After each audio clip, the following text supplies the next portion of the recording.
would you please welcome to the stage our next speaker, the queen of automation, Lisa Catto from the Business Catalyst.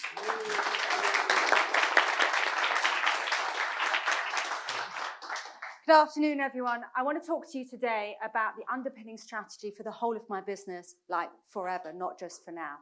Although for now, we have just had our record quarter ever in the entire lifetime of our business, plus we have doubled our profits in the last 12 months. So over the next 8 minutes, there should be something in here that can help you identify where you can put tens of thousands of pounds in the profit of your business.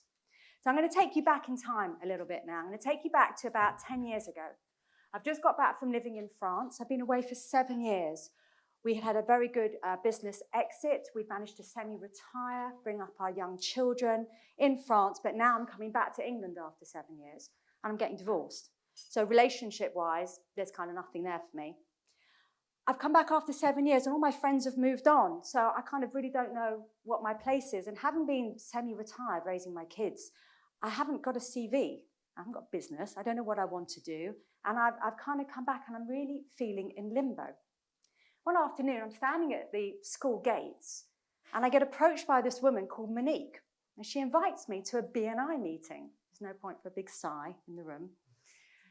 But I found myself suddenly in a room of like-minded business owners. I kind of like this philosophy. If you don't know, the philosophy of BNI is giver's gain. Quid pro quo. I give to you, you give to me, I scratch your back and vice versa.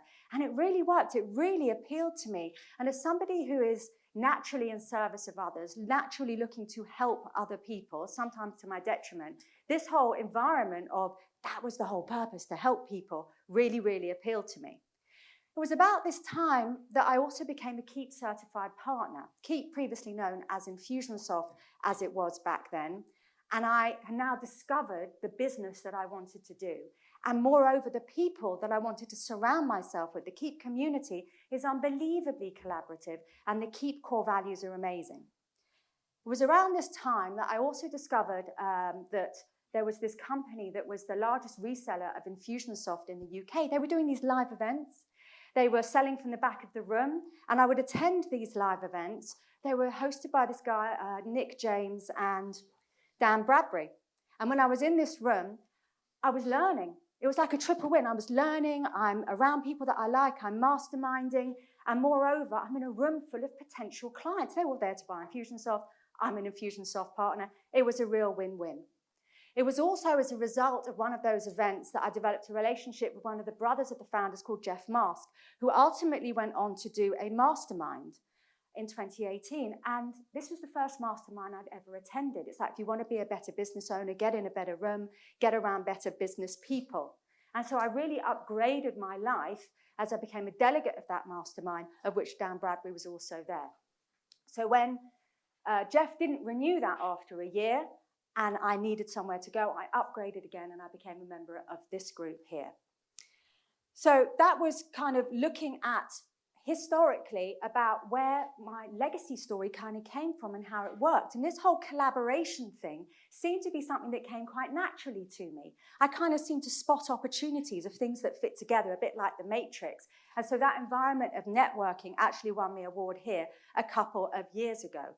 So we're all here to network. So I invite you to have a look around you and possibly look at, are you proactively looking to leverage the relationships in this room, to cultivate them, to not just kind of let them go by and it's really nice to see you in 3 months, but to really have a look at who in the room can, on purpose, help you develop your business.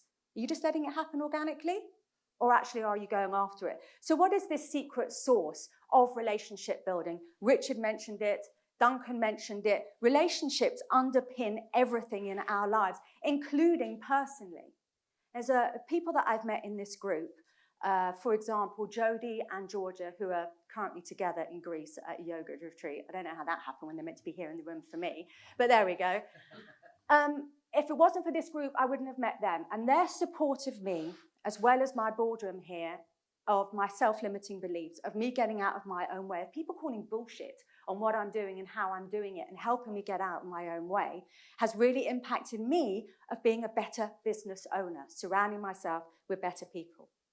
Being around people of like mind who really get what the challenges in business are. I don't know about you, but in my everyday world, I don't have people who get what I'm going through as a business owner, the decisions I'm making, the stress I'm under when I've got to meet payroll and it's the last Friday in the month and you're manically trying to get the money in. All of those things add up to being quite stressful. So having the relationships around you of people who get it, where you can be vulnerable, is super important. Also, being one phone call, one WhatsApp message, one Facebook post away from being able to pretty much have any problem solved in your business. I would challenge anybody in this room, from new visitors here to Paul Goff, who has been a member and is a very successful business owner, that there isn't somebody here that you can learn from their experience, as Dan would say, vicariously through others. Widening reach also is super useful here to be extending to other people's networks. Now, as a result of a BNI referral only 3 months ago, I left BNI like 5 years ago, but literally 3 months ago, I got an introduction to a multi-nine-figure business owner who has just paid us over 6 figures to deliver a project for him. That's one of the reasons why I have the most successful quarter ever. But not only that, I wouldn't have been able to deliver that project had I not had the relationships and the networks that I've cultivated. For example, Arthur, who will be speaking in a moment. Through her expertise, I've been able to deliver more for that client. I've been able to extend the value that I have to offer in my service business. Likewise, Jay, who I met at BNI, he has introduced me to people who can also extend my network, quite apart from his services that I offer to my clients as well. So that expertise is available to me and to my clients in relationships. So warm referrals, up branding, and extending my experience. Not only that, but I also met a guy called Will Brown in this room. Will, he teaches people how to trade on the stock market. That's the short answer.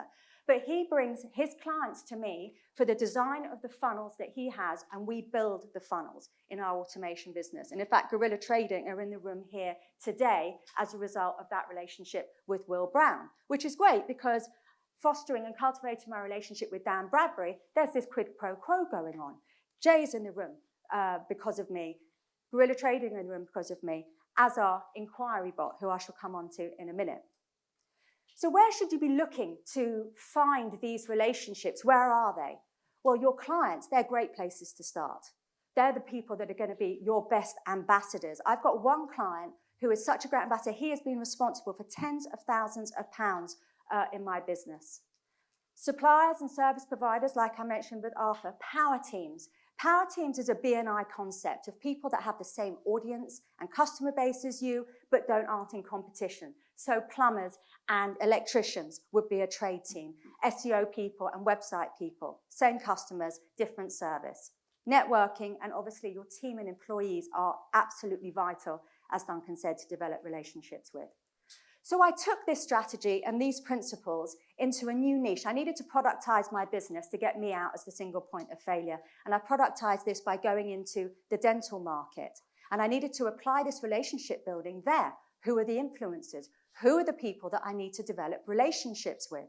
So as I said, Inquiry Bot are in the room today. We're about to do a joint venture that is going to put not just my business and their business on steroids, but the thousands of customers of theirs to which I'm about to be exposed, their businesses will also be valuably impacted by the connection of the chatbot with the CRM and the advanced automation as a result. That is a win-win-win for all three parties.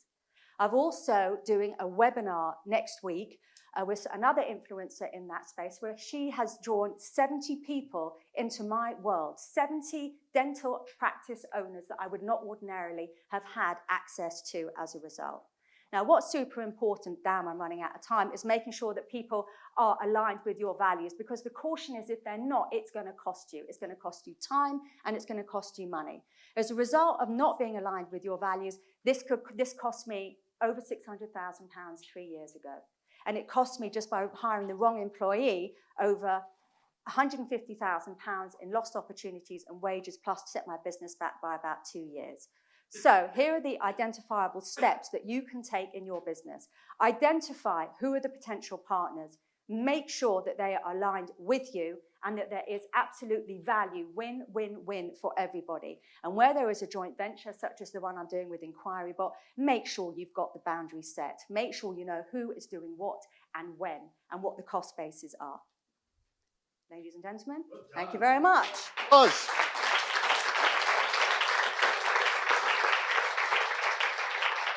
Daniel, All too right. long. We've got time for 2 minutes Q&A. Actually, 2 minutes and 15 seconds since you finished 15 seconds early. Did I finish? Oh, I was going by the clock on there. If I'd known I'd had 15 seconds more. Sorry, guys, shortchanged you by 15 seconds. Anyone? Well, it was that all right, good. Q&A for Lisa. Yep, here we go. Jay? Thank you. Great stuff, Lisa. How high are you targeting those relationships? Like, do you use any tools to sort of push you out your comfort zone and say, look, I want to build a relationship with that person because they're the best in their industry? 100%. That was the InquiryBot. They were not my first date in the chatbot world, but they were the best fit. The other person was disqualified, and they are the best in class. So that was the alignment piece. Is making sure that it's not just you're getting into bed with somebody just because they're convenient or they're friendly. They've got to be a good fit because it will cost you in the long run otherwise. Just to follow up on that, because you're the queen of automation and one of the best in your industry, do you think that allows you the in? I think having done the branding work that I've done in my space to prove my credibility and authority definitely adds to people wanting to work with me. Well done. 1 more minute for 1 more question. Thank you, Jay. Yep. All right, here we go. Ready? Ross. Oh, Gareth. My question's about referrals, relationships. Do you think that you need to have some kind of reward for a relationship? So if you pass a referral, do you think it's important to have something back from that? Or is it just on a kind of reciprocal relationship, so that if I pass you something, you pass me something back? Because what we've found in the past is if you've not got that incentive, then sometimes those relationships don't throw up as many opportunities. Obviously, it's down to the strength of the relationship. You're not wrong, and it comes to alignment. So I've known Jay for 10 years, and we continuously pass business backwards and forwards to each other. What you're talking about, the reward, is actually affiliate.